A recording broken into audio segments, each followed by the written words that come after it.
Good morning students.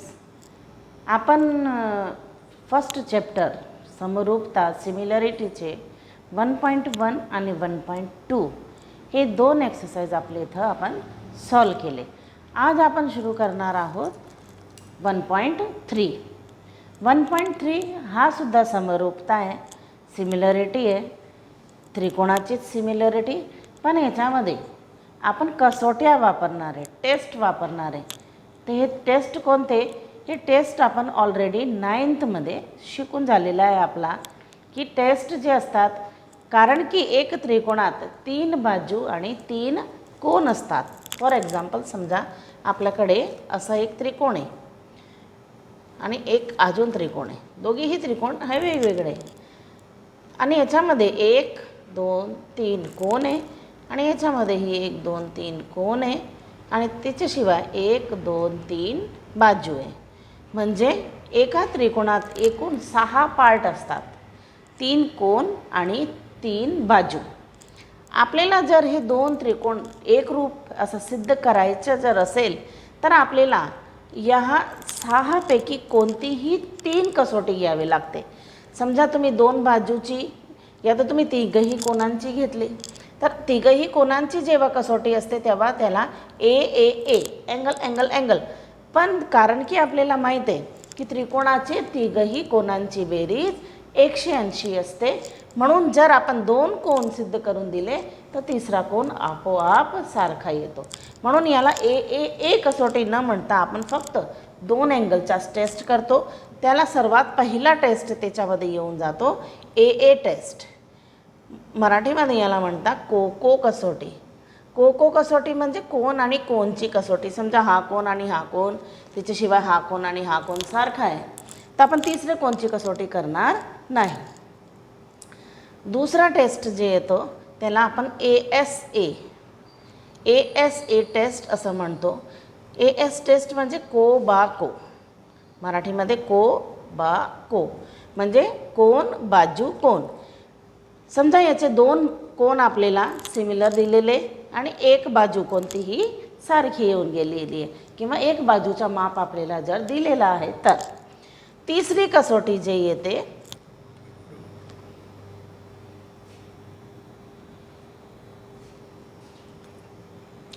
तिसरी कसोटी याच्यामध्ये एस टेस्ट म्हणजे बाकोबा. बाकोबा म्हणजे समजा आपल्याला 2 बाजूचे माप दिलेले, याचेही 2 बाजू माप दिलेले, याचेही 2 बाजू दिलेली आहे, तर ही बाजू सारखी असेल नाही, प्रमाणात असेल, जसं आपण आधीपासून करताय की बाजू जर प्रमाणात येईल. आणि एक कोणताही कोनचा माप जर आपल्याला दिलेला आहे तर कोन, तर आपण तेव्हा 2 बाजू आणि 1 कोनचा वापर करतो. आणि जे तिसरा आहे चौथा आहे तो आहे एस टेस्ट म्हणजे बा. याच्यामध्ये आपण तिघही बाजूंचा वापर करतो. जसं जसं आपण गणित सॉल्व करणार तसं हे आपल्या लक्षात येऊन जाईल की आपण ॲक्च्युअली कोणती कसोटीचा वापर इथं करतोय. तर आपण काय शिकले? 2 कोन आणि 1 बाजू, किंवा 2 बाजू 1 कोन, किंवा तिघही बाजू. अजून याच्याशिवायही आपण शिकलेले की जर काटकोन त्रिकोण असलं तर त्याच्यामध्ये कर्णभुजा कसोटी असते. पण आपण सध्या एवढाच लक्षात ठेवू आणि आपण हे गणित सोड करू. आपला नंबर 1 गणित काय दिलेला आहे की एक आकृती आपल्याला इथं दिलेली आहे ज्याच्यामध्ये ABCचा माप आपल्याला 75, EDCचा माप आपल्याला 75 दिलेला आहे. तर तो काय म्हणतोय की हे दोघीही ट्रायंगल सिमिलर आहे. तर हे सिमिलर जर आहे तर कोणते टेस्टवर हे सिमिलर आहे, आणि तिच्याशिवाय काय देतोय तो also write the similarity of these 2 triangles by a proper 1-to-1 correspondence. म्हणजे कोणता कोन कोणता बाजू करस्पॉन्डिंग म्हणजे संगत आहे. मराठीमध्ये आहे की आकृतीत ABC 75, EDC 75, तर कोणते 2 त्रिकोण कोणत्या कसोटीनुसार समान आहेत, समरूप आहेत आणि त्यांची समरूपता एक योग्य एकास एक संगतीत लिहा. तर जसं आपल्याला 2 ट्रायंगल दिलेले, तर आपण काय काय दिलेले आपल्याला? एक तो कोन बीचा माप दिलेला आहे आणि एक कोन डीचा माप दिलेला आहे. तर आपण काय करणार थोडा वेळासाठी, एक तो आपण ABC आपला A बी सी. बी आपल्याला दिलेला आहे 75 आणि इथं समजा दुसरा त्रिकोणही आपण काढून घेतो. पण लक्षात ठेवा की आपल्याला बी 75 दिलेला आहे, इथं डी 75 दिलेला आहे. तर आपण इथं डी ठेवू. का डी ठेवू? कारण की आपल्याला बीचाही माप आणि डीचाही माप 75-75 दिलेलं आहे. मी तुम्हाला आधीच सांगितलं होतं की गणित सोडवायचं अगोदर जर आपण या आकृतीला बाहेर काढून घेतलं तर हे नेहमी सोपा होऊन जातो. आता तिच्याशिवाय अजून आपल्याला काय दिसतं आहे? याच्यामध्ये डी दिसतं आहे, ई दिसतं आहे आणि सी ही दिसतं आहे. आणि सी आपल्याला ऑलरेडी ABCमध्येही दिसतो आहे आणि हा आपला राईट हँड साईडवर आहे, म्हणून यालाही आपण राईट हँड साईडवरच ठेवू. तर ए आला, बी आला, सी आला, याचा डी आला आणि सी आला. ही आकृतीचं नाव आहे EDC. आता राहून काय गेलं आहे आपल्याला? ई. तर सर्वात पहिलं गरज आहे आपल्याला आकृतीला वेगळं करून घेण्याची. आता आपण गणित सोडवू. जसं आपण गणित सोडवताना सर्वात पहिला गिवन लिहितो, मराठीमध्ये पक्ष.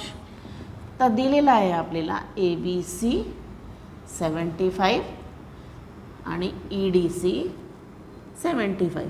बस आपल्याला एवढाच दिलेला आहे. आता आपल्याला कारण की काहीही सॉल्व नाही करायचं, इथं आपल्याला आन्सर काढायचं आहे. सॉल्युशन उकलमध्ये आपण सर्वात पहिले, कारण की आपल्याला हे कोणत्या ट्रायंगलमध्ये पाहायचं हे माहीत नाही आहे. तर ABC आपल्याला 75 आणि EDC 75 हे गिवन आहे पक्ष. तर हे दोघीही सारखे आहे. मग आपण काय लिहिणार की ABC एकरूप आहे EDCचा. गिवन पक्ष आहे आपल्याला, पक्ष आहे, गिवन आहे. नंबर 1 हे दोघीही ट्रायंगल, कारण की याचा माप 75, याचाही 75 आहे आणि हे दोघेही सारखे आले, एकरूप आले, समरूप आले. आता आपण आकृतीमध्ये जेव्हा आपण आकृतीला वेगळं काढलेलं आहे तेव्हा आपण काय पाहतो की दोघीही कोणामध्ये सी आहे, दोघीही त्रिकोणात. तर अँगल ACB एकरूप आहे अँगल ECDचा. सी दोघांमध्येच आहे, म्हणून याला आपण काय लिहिणार? Common angle.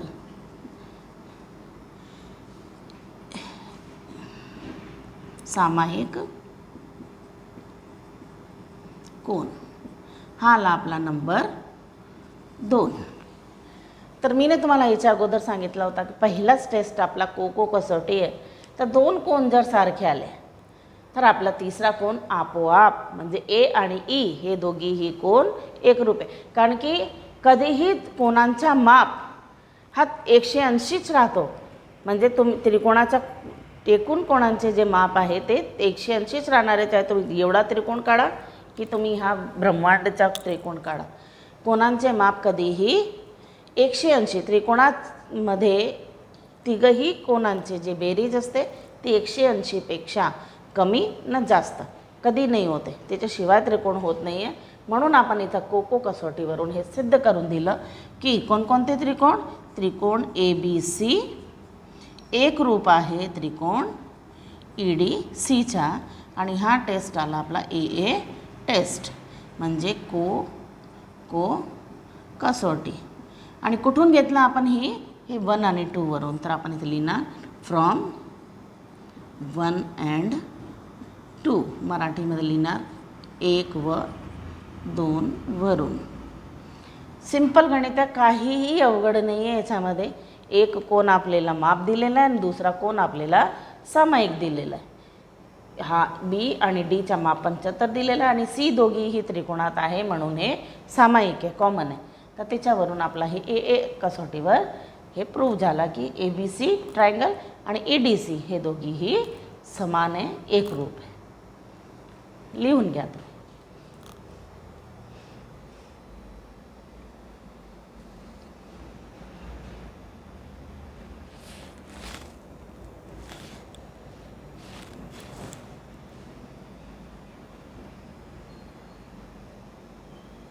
आता आपलं सेकंड गणितात आपल्याला 2 फिगर दिलेले आहे, PQR आणि LMN.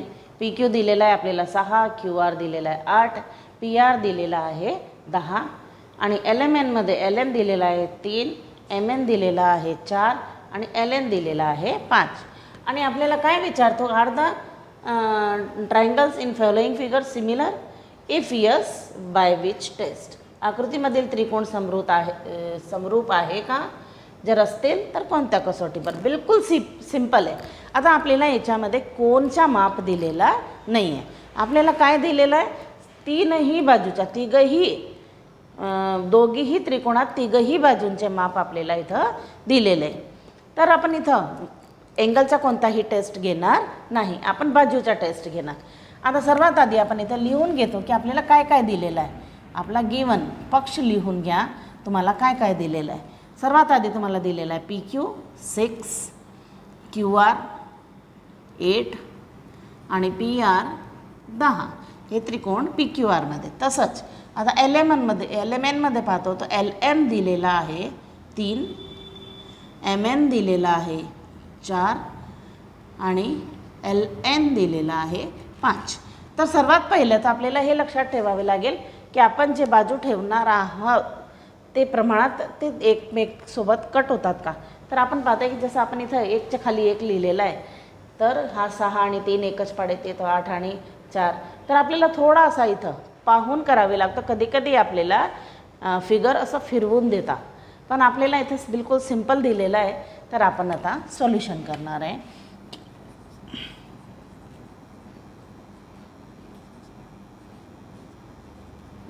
तर याच्यामध्ये आपण पाहतोय कारण की आपल्याला 2 ट्रायंगल दिलेले आहे, in triangle PQR and triangle LMN. त्रिकोण PQR आणि त्रिकोण LMN मध्ये काय पाहतोय आपण. तर सर्वात पहिला आपण घेतो PQ आणि छेद LM. PQचा माप 6 आहे, LMचा माप 3 आहे. तर हे दोघेही 3च्या पाड्याने कट होऊन जातात. 3 1 3, 3 2 6. तर यांचा गुणोत्तर काय आला 2/1. आता हे लक्षात ठेवा की जर आपण वरती PQची साईड घेतलेली आहे इथं, तर आपण PQRचे सगळे बाजू वरती घेणार आहे आणि LMNचे सगळी ही बाजू खाली घेणार आहे. जसं आपण लिहिताना इथं लिहिलं की आपला सोपा होऊन गेलेला ऑलरेडी. आता QR छेद MN. QRचा माप 8, MNचा माप 4. 4 1 4, 4 2 8, 2/1. तोच जे हा गुणोत्तर आला आहे तोच हा, म्हणजे हा पण 2/1, हा पण 2/1.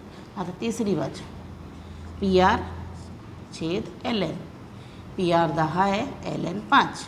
5 1 5, 5 2 10. मग याचाही गुणोत्तर आला. आता आपण काय पाहतोय की तिघही बाजूंचे गुणोत्तर सारखे आलेले, एकही वेगळा आला नाही आहे. म्हणजे काय की हे PQR आणि LMN हे एकरूप आहे. तर ट्रायंगल PQR एकरूप आहे ट्रायंगल LMNचा. कशावरून सिद्ध झालेला आहे, कारण की इथं आपण तिघही बाजू घेतलेली आहे, म्हणून हा टेस्ट आहे आपला S टेस्ट. बा कसोटीवरून. आणि कुठून सिद्ध झाला आपला 1 2 3 वरून. From 1 2 and 3. मराठीमध्ये बा कसोटीवरून 1 2 व 3 वरून. खूपच जास्त सोपं आहे,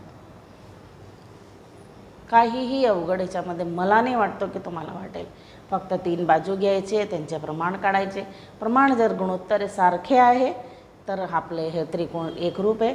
जर हे प्रमाण सारखे आले नसते तर हा त्रिकोण एकरूप नसतं.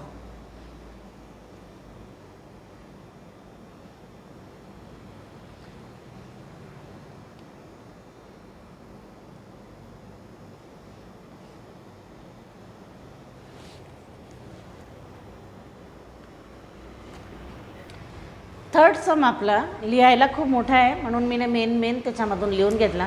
सर्वात पहिला आपल्याला फिगर 2 आकृत्या दिलेली ABC आणि PQR. आणि आपल्याला काय सांगितलेलं आहे की जमीनपासून 2 खांब जमिनीपासून सरळ आहे. एक खांब ज्याची लांबी 8 मीटरची आहे आणि दुसरा खांब ज्याची लांबी 4 मीटरची आहे. तर त्याच्यापैकी जे लहान खांब आहे त्याची सावली 6 मीटरवर आलेली आहे, तर त्याच वेळेला मोठे खांबची सावली केवढी येईल? सर्वात पहिले तर तुम्ही हे लक्षात ठेवा की कोणतीही खांब जर जमीनवरून लागलेला तर त्याला आपण 90 डिग्रीचाच मानून चालतो. कधीही त्याला तिरपा तुरपा नाही मानतो, आपण सरळ मानतो की 2 खांब आहे, एक खांब लहान आहे आणि एक खांब त्याच्यापेक्षा मोठा आहे. दोघांचीच सावली पडते. याची सावली पडते, ती आली आहे 6 मीटरवर आणि तिची सावली किती मीटरवर आलेली आहे ते आपल्याला दिलेला नाही आहे आणि तेच आपल्याला काढायचं आहे. तर आपला गिवनमध्ये पी क्यू आर आपण 2 आकृत्या मानून चालली, इथं ए सी बी आणि दुसरा पी आर क्यू. तर काढायचं आहे आपल्याला एक्स. सर्वात पहिला आपण इथं गिवन पक्षमध्ये काय दिलेलं आहे आपल्याला की 2 ट्रायंगल हे एकरूप आहे. एकरूप कशाला आहे? एक तो हे जमीनवरचे नॅचरल डायग्राम आहे आणि हे नेहमी सारखे असतात. तर त्याच्यामध्ये आपला काय येतो की पी आर क्यू आणि ट्रायंगल ए सी बी हे एकरूप आहे, हे आपण पक्ष मानून चालतो. दुसरा आपल्याला दिलेला आहे की पी आर हा 4 मीटर आणि त्याचाच क्यू आर हा 6 मीटर. इथं आपल्याला दिलेला आहे ए सी 8 मीटर आणि बी सी एक्स आणि हा एक्सच आपल्याला काढायचा आहे. आता आपण सोल्युशन उकल. आता हा गणित सोडवण्यासाठी आपण कशात पाहतोय? In triangle P R Q and triangle A C बीमध्ये त्रिकोण पी आर क्यू आणि त्रिकोण ए सी बीमध्ये याच्यामध्ये पाहत आहे. तर सर्वात पहिला पक्ष काय आहे आपल्याला? हा की त्रिकोण पी आर क्यू एकरूप आहे ए सी बीचा, हा गिवन आहे पक्ष. जर हे दोघीही एकरूप आहे तर आपला गणित इथं उलटा चालतोय पहिल्यापासून. का? कारण की हे एकरूप आहे. आपण आतापर्यंत सिद्ध करत होते, आता आपल्याला सिद्ध करून दिलेलाच आहे. जर 2 त्रिकोण हे आता एकरूप आले तर त्यांची बाजू संगत असते, करस्पॉन्डिंग असते. तर कोणकोणती बाजू? पी आर क्यूची समजा आपण पी आर घेतली तर ए सी बीची आपण ए सी घेऊ. पी आर क्यूची जर आपण क्यू आर घेतला तर त्याचा आपण बी सी घेऊ. तिसरी बाजू पी क्यू घेणार आणि इथं ए बी घेणार आणि यांना आपण लिहिणार करस्पॉन्डिंग साइड्स, संगत बाजू. हे संगत बाजू आहे. आता आपल्याला तुम्ही पहा पी आरचा माप दिलेला आहे, ए सीचा दिलेला आहे, क्यू आरचा दिलेला आहे आणि बी सी आपल्याला काढायचं आहे. आपल्याला ह्याचं काम नाही आहे, मग याला आपण बाजूला ठेवून देऊ की तुझं काम नाही आहे. याला आपण नंबर 1 टाकलं. तर आता आपण फक्त यांनाच घेणार आहे. तर पी आर छेद ए सी क्यू आर छेद बी सी इथून फ्रॉम 1 वरून आपला हे येऊन गेला की आपल्याला एवढंच काम आहे. आता तुम्हाला असं वाटत असेल की मॅडम एवढा लंबा का घेता, परत ते का लिहिता? पण जॉमेट्रीची अशीच स्टेप असते आणि तुम्हाला जर फुल मार्क्स कवर करायचे आहे तर तुम्हाला हे सगळं तामझाम करावेच लागेल. तर पी आर मेजरमेंट ठेवून द्या. पी आर दिलेला आहे तुम्हाला 4, ए सी दिलेला आहे 8, क्यू आर दिलेला आहे 6 आणि बी सी दिलेला आहे एक्स. आता इथे आल्यावर एकदम सोपा होऊन जातं आहे गणित. तुम्हाला तिरकस गुणाकार करायचं आहे म्हणजे 4 गुणिला एक्स 8 गुणिला 6. तर एक्स बरोबर या दोघांचा गुणाकार किती झालं? 48 आणि अपॉन 4. एक्सची व्हॅल्यू काढण्यासाठी हे कट होतं आहे का? तो हो कट होतं आहे. किती वेळा? 12 वेळा. 12 चौक 48 असतात. तर एक्स बरोबर आला आपला 12 मीटर. आता या आपला आन्सर बरोबर आला आहे की नाही ह्याचा एक आपण व्हेरिफिकेशन करून पाहतो. कसं व्हेरिफिकेशन करतो? आपण हे प्रमाणात आहे हे आपण सांगतो. इथं आपण पहा 4 दिलेला आहे, इथं 8 दिलेला आहे. तर 4 1 4, 4 2 8, म्हणजे गुणोत्तर काय आला आपला 1/2. आता आपण इथं एक्सची व्हॅल्यू काय काढली आहे 12. मग इथं ठेवून पहा की 6 आणि हे 12, मग 6 1 6, 6 2 12, म्हणजे आपले जे आन्सर आपण काढलेला आहे तो बिलकुल बरोबर आहे. येतं आता आपला आन्सरचा कन्क्लुजन द्या की length of shadow of bigger pole is 12 metre. मराठीमध्ये मोठ्या खांबाची सावलीची लांबी 12 मीटर. हे कन्क्लुजन देणे बिलकुल गरजेचे आहे. काही जण काय करतात, फक्त इथपर्यंत आले की आपला दिसला 12 मीटर, मग 12 मीटर लिहून सोडून देतात एक्स बरोबर. नाही, तुम्ही ॲक्च्युअली काय काढताय, एक्स आपण कशाला मानलेला आहे, तर एक्स आपण मोठा आपला जे पोल आहे त्याची सावलीला एक्स मानलेला आहे, म्हणून आपण एक्स तो काढला, पण तो एक्स आहे काय ते आपल्याला आन्सरमध्ये लिहिणे गरजेचं आहे. एकदम सोपा गेला असेल मला वाटतं. हे काय गणित अवघड नाही आहे, तुम्ही नोट डाऊन करून घ्या.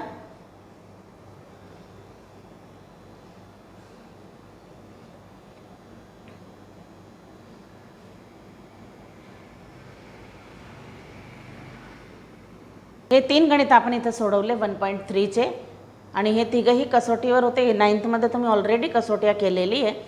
मला वाटतं की हे सोपा गेला असेल तुम्हाला. जर नाही काय प्रॉब्लेम असेल तर तुम्ही मला कॉन्टॅक्ट करा, आणि तोपर्यंत एन्जॉय करा.